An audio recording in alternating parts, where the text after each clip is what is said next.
In the year 423, a bishop in northern Syria began walking through his own diocese on a strange errand. His name was Theodoret. His seat was Cyrus, a modest town about 2 days' journey east of Antioch, and his territory was enormous by the standards of the age. 800 parishes, mountain villages, farming settlements, monasteries scattered across a fertile plain between the Euphrates and the spurs of the Amanus range. He went from church to church, and in church after church he found the same book resting where the gospel should be. Not Matthew, not Mark, not Luke or John. Something else. One single continuous life of Jesus, in Syriac, running from the opening of creation to the empty tomb without a seam in it. He collected them. He wrote later that he found more than 200 copies held in honor in the churches of his diocese, gathered them all, took them away, and put in their place the 4 separate books we now call the Gospels. Sit with the shape of that for a moment. A bishop walked into rooms full of people who loved a book and took it off the lectern and replaced it with 4 books that openly disagree with each other about how many women went to the tomb, about what day Jesus died, and about where the risen Christ told his followers to go. He did not do this because the 4 were smoother. They were not. He did it because the smooth version had been ruled out. And here is the claim I want to plant at the front of this, because everything that follows is an argument for it. The Church did not end up with 4 Gospels because it failed to produce one. It produced one. It used it, in some regions, for the better part of 2 centuries. And then it deliberately took the harmony down and put the disagreement back on the lectern. That is not an accident of history. That is a decision. And nobody makes that decision unless they think the friction is carrying something the smooth version cannot carry. So let us go back and find out who made the smooth version, and what exactly it fixed. The man was called Tatian. He came from Assyria, from the eastern edge of the Roman world, and he arrived in Rome sometime in the middle of the 2nd century as a restless intellectual shopping through philosophies. He found Justin Martyr, studied under him, and converted. Tatian was not a comfortable figure. His surviving work, an address to the Greeks, is a blistering piece of writing that treats classical culture with something close to contempt. Later writers accused him of drifting into an extreme ascetic teaching after Justin's death, and around the year 172, he seems to have parted ways with the Roman Church. Whether that departure was a formal expulsion is disputed in the sources. But somewhere around the year 170, before or just after that break, he did something nobody had done before. He took the 4 Gospels, cut them apart, and wove them into one narrative. He called it, or somebody called it, the Diatesseron. The word is Greek, and it comes from the world of music theory. Diatessaron, through 4. It was a term for an interval spanning 4 notes, and applying it to a book was a quietly brilliant piece of naming. 4 separate tones, resolved into one chord. Now understand what that book actually did for the people who read it, because this is the part that usually gets skipped. It solved the genealogies. Matthew opens by tracing Jesus down from Abraham through Solomon. Luke traces him back up to Adam through a different son of David named Nathan, and names a different father for Joseph. Jacob in Matthew 1 verse 16, Heli in Luke 3 verse 23, 2 family trees running through different men. Tatian, according to Theodoret, cut the genealogies out entirely. It solved the temple. In John 2, Jesus drives out the money changers in the opening act of his ministry. In Mark 11, he does it in the final week, and it is one of the acts that gets him killed. One narrative, one cleansing, problem gone. It solved the last week, threading the Passover chronology of John together with the Passover chronology of Matthew, Mark and Luke into a single passage of time. And it solved the resurrection morning, which, if you have ever actually laid the 4 accounts side by side, you know is the hardest thing in the entire book to solve. People loved it. This is the detail nobody expects. This was not a fringe curiosity circulating among cranks. In the Syriac-speaking churches, the Diatesseron became the standard gospel text read in worship. From the late 2nd century until roughly the 5th, Ephraim the Syrian, the greatest poet the Syriac church produced, wrote a commentary on it. For generations of Christians in the East, this was simply what the gospel sounded like. 200 copies in one diocese. In an age of hand-copied manuscripts, that is not a book. It is an institution, and the church dismantled it. The argument for why had already been made about a decade after Tatian finished, by a bishop in southern Gaul. Irenaeus of Lyons wrote his great work against the heresies around the year 180, and in the 3rd book, he defends the number 4 with a piece of reasoning that modern readers usually find embarrassing. There are 4 zones of the world, he says. There are 4 principal winds. The creatures around the throne in the prophetic visions are 4. Therefore the gospel is fourfold. Let me be honest about that argument, because I think pretending it is stronger than it is does nobody any favors. As a piece of logic, it is close to worthless. You could run the same structure to prove almost any number you liked, and Irenaeus is plainly reaching for cosmic symmetry to dignify a conclusion he has already reached on other grounds. But here is what I would say in his defense, and I think it matters. Irenaeus had a bad argument and a very good instinct. He could see something happening in his own century that alarmed him. Marcion had taken one gospel, cut it down, and used the trimmed version to prove a doctrine. Various teachers were producing single authoritative accounts that conveniently supported single authoritative systems. A church with one gospel is a church with one editor, and whoever holds the editing pen holds the faith. 4 accounts that will not fully align are extraordinarily difficult to bend. You can shave a corner off one. You cannot shave the same corner off 4 books already in circulation across 3 continents in the hands of communities who do not like each other very much. The disagreement is a lock, and no one person holds the key. So the church kept the friction. Now let us look at the friction honestly, because the case I am making collapses if I sand it down. Start where it is sharpest, Sunday morning. In Matthew 28, 2 women come to the tomb, Mary Magdalene and the other Mary. There is an earthquake. An angel descends, rolls the stone away, and sits on it, and the guards fall down like dead men. In Mark 16, 3 women come, Mary Magdalene, Mary the mother of James, and Salome. The stone is already rolled back when they arrive. Inside they find a young man in a white robe. In Luke 24, it is a larger group named later in the chapter as Mary Magdalene, Joanna, Mary the mother of James, and others with them. 2 men appear beside them in clothes that gleam. In John 20, Mary Magdalene comes alone, in the dark, sees the stone moved, and runs. She does not look inside at all. She returns later, and only then does she see 2 angels sitting where the body had been. Count the discrepancies without flinching. The number of women differs. The state of the stone on arrival differs. The number of figures at the tomb differs. Whether they are described as angels or as men differs. Then it gets harder. In Matthew, the message is that Jesus is going ahead of them into Galilee, and the risen Christ appears to the 11 on a mountain there. In Luke, the appearances happen in and around Jerusalem, and Jesus explicitly tells them to stay in the city until they are clothed with power. Galilee is a walk of several days from Jerusalem. Those 2 instructions are not easy to hold in one hand. And then there is the ending of Mark. In the earliest and best manuscripts we possess, Mark stops at 16-8. The women flee. They say nothing to anyone because they are afraid. The final word of the Greek sentence is a conjunction, and the book simply stops. No appearance, no commission, no reunion. The longer ending you find in most printed Bibles, with the snake handling and the appearances, is almost certainly a later addition, and the earliest explicit citation of it comes from Irenaeus around the year 180. I am not softening any of this. If you were assembling a legal case file from 4 witness statements, and they diverged like this on the number of persons present, and the location of the subsequent meeting, you would have a genuine problem. Now, take the second fault line, which is in some ways more serious, because it is not about details around the edge. It is about the day Jesus died. In Matthew, Mark, and Luke, the Last Supper is a Passover meal. Mark 14 verse 12 says explicitly that it was the day when the Passover lamb was sacrificed, and the disciples go to prepare the meal. Jesus eats it with them, is arrested that night, and is crucified the following morning. In John, the timing shifts. In John 18 verse 28, the men bringing Jesus to Pilate refuse to enter the governor's headquarters, because entering would defile them and they still intend to eat the Passover. In John 19 verse 14, the hour of the trial is described as the day of preparation of the Passover.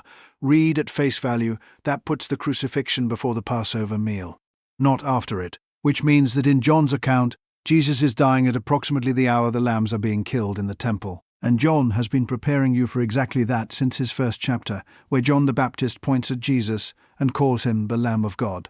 At the crucifixion, John notes that the soldiers did not break his legs, and quotes the regulation from Exodus 12 verse 46 that the Passover lamb's bones were not to be broken. I want to be careful and fair here, because this is contested ground. A significant body of scholarship argues the discrepancy dissolves on closer inspection. The Greek word John uses for preparation, paraskua, was also the ordinary everyday word for Friday, because Friday was the day you prepared for the Sabbath. On that reading, John means Friday of Passover week, not the day before Passover, and the conflict evaporates. Others have proposed that different Jewish groups were following different calendars, so that Jesus kept Passover a day early. That solution has real problems, and most scholars have not found it persuasive. So I will label this plainly as disputed, then tell you where I land. I think the plain sense of John 18 verse 28 is very hard to reconcile with Mark 14 verse 12. And I think John knew exactly what he was doing. He was not confused about the calendar. He was making a claim. He was placing the death of Jesus on the hour of the lambs because he wanted you to see one thing, and not two, and he was willing to move a day to do it.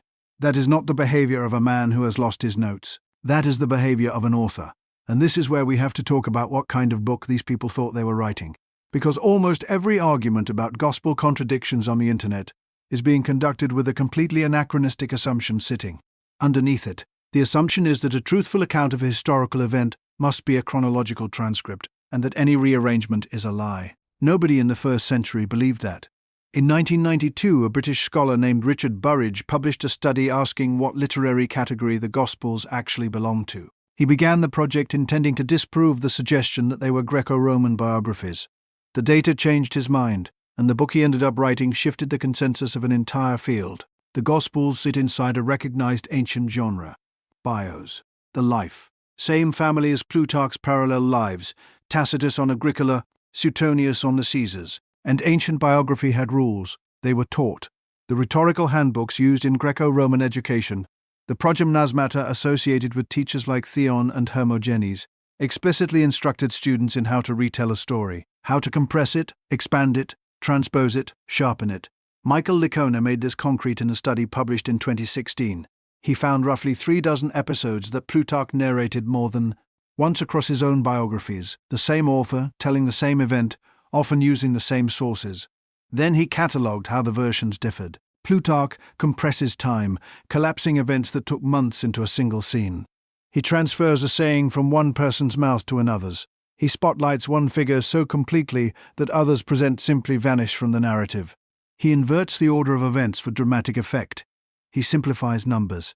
Then Licona ran the same analysis across parallel passages in the Gospels. The evangelists do the same things, in the same proportions, for the same reasons. Here is my second point of open opinion, and I hold it firmly. Most modern arguments about gospel contradictions, on both sides, are arguing about a standard that neither the authors nor their original readers ever agreed to. The skeptic says, these accounts differ, therefore they are unreliable.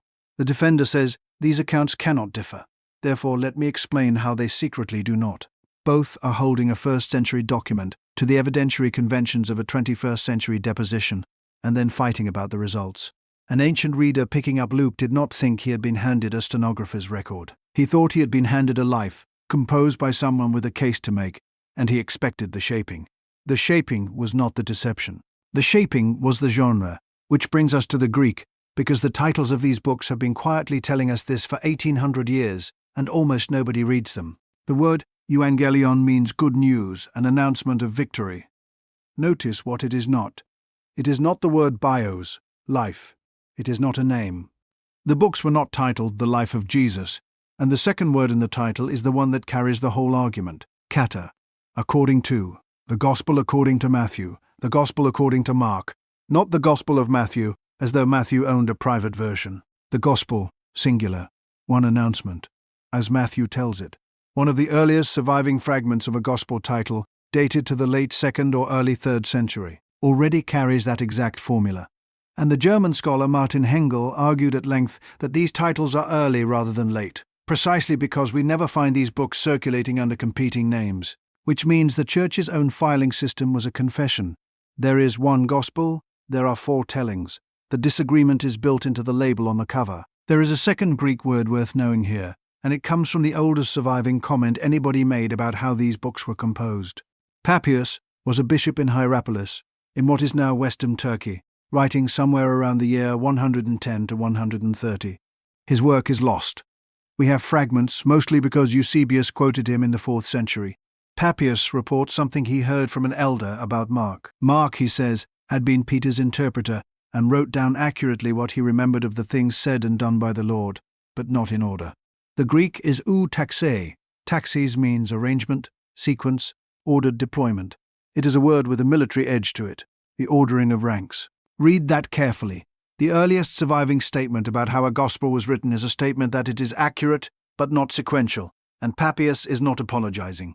He goes on to defend Mark, saying he did nothing wrong, because his concern was to omit nothing and falsify nothing. Accuracy and sequence were separable categories in this man's mind. We have lost that distinction, and losing it has cost us enormously. Now, the reason all this became a modern academic industry is the pattern of the first three Gospels, and it is worth understanding what the puzzle actually is. Matthew, Mark, and Luke are called the synoptic Gospels, from the Greek syn and opsis, seen together. Set them in parallel columns, as scholars have done since the 1700s, and something jumps out. Large stretches of them agree not just in content, but in exact wording. In Greek, sometimes for dozens of words at a stretch, not shared memory. Copying. The dominant explanation runs like this. Mark was written first. Matthew and Luke both had a copy of Mark in front of them, which explains the material all three share. Matthew and Luke also share a large body of sayings that Mark does not have, so the theory posits a lost sayings collection that both used, called Q from the German word Quell, meaning source. This is the two-source hypothesis, and it has been the majority position for well over a century. But it is not the only position, and the alternative deserves a hearing. In the mid-1950s, an Oxford scholar named Austin Farrer published an essay arguing that we could dispense with Q entirely, keep Mark first, then simply allow that Luke read Matthew. If Luke had Matthew on the desk, the shared sayings need no hypothetical lost document at all. Michael Golder developed the case. Mark Goodacre has been its most effective modern advocate. The argument has gained real ground, particularly because Q has one uncomfortable property. No copy of it has ever been found, and no ancient writer ever mentions it. One piece of evidence in this debate is worth describing because it is the most human thing in the whole field. Golder called it docile reproduction. Goodacre named it editorial fatigue. Watch what happens in the account of the death of John the Baptist. In Mark 6, Herod Antipas is called king 4 separate times. Historically, that is wrong. Rome never gave Antipas that title. He was a tetrarch, a ruler of a quarter. Matthew evidently notices. At Matthew 14 verse 1 he corrects it and calls him Herod the Tetrarch. And then, about 100 words later, at Matthew 14 verse 9 he slips. The king was grieved. He started editing, got absorbed in the story, and reverted to the wording of the document in front of him. Anyone who has ever revised a piece of writing knows that moment in their bones. You change a character's name in chapter 1, and it survives unchanged. In chapter 9, it is a fingerprint. It tells you who was copying whom. And it is not the fingerprint of a committee constructing a fraud. It is the fingerprint of a tired man at a desk with another man's book open beside him. I find that detail more persuasive of honesty than any amount of harmonization. A conspiracy does not leave that kind of mark. Fatigue does. Now let me offer you the image I keep coming back to, because I think it is the thing that finally made the four-gospel structure make sense to me. Think about a surveyor trying to measure the height of a mountain he cannot climb. He sets up his instrument, sights the peak and records the angle, and he has learned nothing about how tall it is. One reading gives him a direction and nothing else. The mountain could be a small hill nearby or an enormous massif far away, and his single measurement cannot distinguish between the two. So he does the only thing that works. He measures out a baseline along the valley floor, walks to the far end of it, sets the instrument up a second time, and takes a second reading of the same peak. The two angles disagree, and their disagreement is the entire point. It is the data. Feed the two mismatched readings and the length of the baseline into the trigonometry, and the height falls out of the arithmetic. Now imagine a well-meaning assistant who reviews the notebook, sees two different numbers for one mountain, decides this looks sloppy, and averages them into a single tidy figure. He has not cleaned up the record. He has destroyed the measurement. He has taken away the only thing that could have given the mountain a height, and left behind a neat, consistent, useless number pointing at a peak of no known size. That is what a gospel harmony does, not maliciously, tidily, which is worse. Four accounts written from separated positions, disagreeing about the details of the ground, are not four flawed attempts at one photograph. They are the baseline.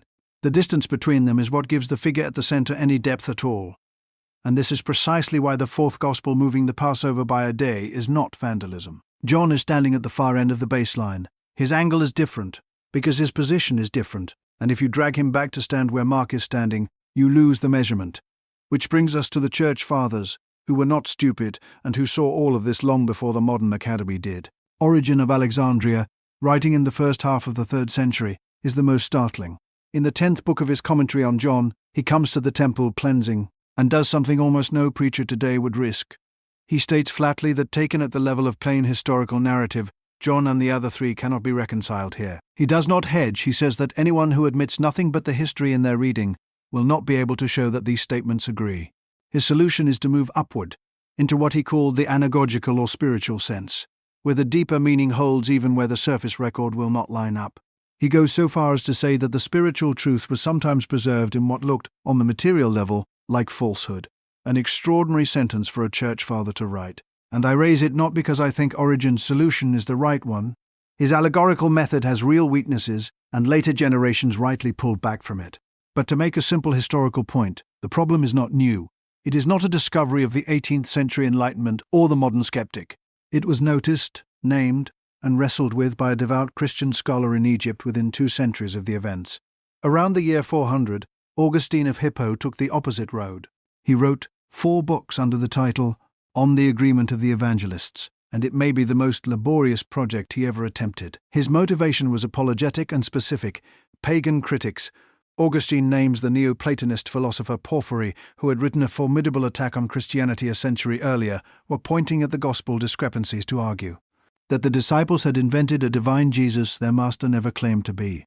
Augustine's response was to go through the Gospels case by case and demonstrate that no contradiction stands. His method is careful, sometimes ingenious, occasionally strained, and it worked, in the sense that it settled Western Christian thinking on the question for something like 1400 years.